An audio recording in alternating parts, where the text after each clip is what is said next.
ಇವತ್ತು ಗ್ರೇಟರ್ ಬೆಂಗಳೂರು ಅಂತ ಹೆಸರಿಟ್ಕೊಂಡವ್ರೆ ಮಹಾನ್ ಭಾವ.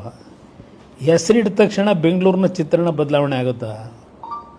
ಹೆಸರಿಟ್ಟ ತಕ್ಷಣ ನೀವು ಏನು ಹೆಸರಿಟ್ರೂ ನೀವು ಎಲ್ಲೆಲ್ಲಿ ಏನೇನು ಸಮಸ್ಯೆ ಇದೆ ಆ ಸಮಸ್ಯೆಗಳಿಗೆ ಯಾವ ರೀತಿ ಸರ್ಕಾರದ ಜನತೆ ದುಡ್ಡು, ಸರ್ಕಾರದ ದುಡ್ಡು ಅನ್ನೋದಕ್ಕಿಂತ ಹೆಚ್ಚಾಗಿ ಜನಗಳ ತೆರಿಗೆ ಹಣ ಸದ್ಬಳಕೆ ಗುಣಾತ್ಮಕವಂತ ಕೆಲಸಕ್ಕೆ ತಗೊಳ್ಳದೆ ಇಷ್ಟ ಬಂದಾಗ ನೀವು ಮಾಡ್ಕೊಂಡ್ರೆ ಎಷ್ಟೆಷ್ಟು ಖರ್ಚಾಗಿದೆ. ಈ ರಾಜಕಾಲುವೆ ಹೆಸರಿನಲ್ಲಿ, ಹೂಳೆತ್ತ ಹೆಸರಿನಲ್ಲಿ, ಕಸ ಕ್ಲೀನ್ ಮಾಡೋ ಹೆಸರಿನಲ್ಲಿ ಏನೇನಾಗಿದೆ.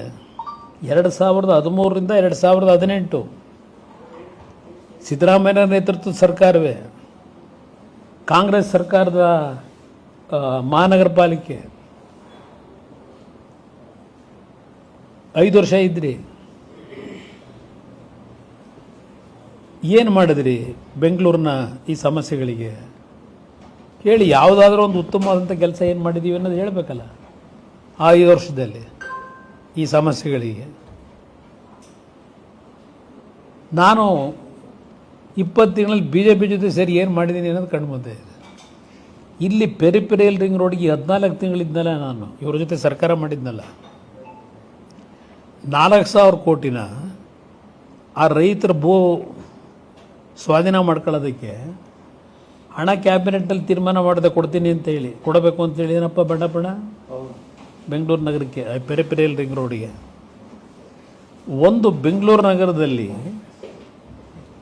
ನಿಮಗೆ KR ಪುರಮಿಂದ ಒಂದು ಲೈನು 9,000 ಕೋಟಿ ವೆಚ್ಚದಲ್ಲಿ ಎಲಿವೇಟೆಡ್ ಕಾರಿಡಾರ್ ರೋಡು, ಅದಕ್ಕೆ ಹಣ ಕೊಡೋದಕ್ಕೂ ತೀರ್ಮಾನ ತಗೊಂಡೆ. ಪರಮೇಶ್ವರ್ ಅವರು ಬೆಂಗಳೂರಿನ ಉಸ್ತುವಾರಿ ಸಚಿವರು. ನನ್ನ ಗಮನಕ್ಕೆ ಬರದೆ ಇವೆಲ್ಲ ಯಾಕೆ ಮಾಡ್ತೀರಿ? ಬೆಂಗಳೂರು ನಗರದಲ್ಲಿ ಏನೇ ಕೆಲಸ ಮಾಡಬೇಕು ನನ್ನ ಗಮನಕ್ಕೆ ತರಬೇಕು. ನಿಮ್ಮ ಜವಾಬ್ದಾರಿ ಅಲ್ಲ, ನನಗೆ ಬಿಡಬೇಕು ನೀವು. ಇದನ್ನು ಕ್ಯಾಬಿನೆಟ್ನಲ್ಲಿ ಹೇಳ್ತಾರೆ, ಈ 14 ತಿಂಗಳು ಆಡಳಿತ ನಡೆಸಬೇಕಾದ್ರೆ.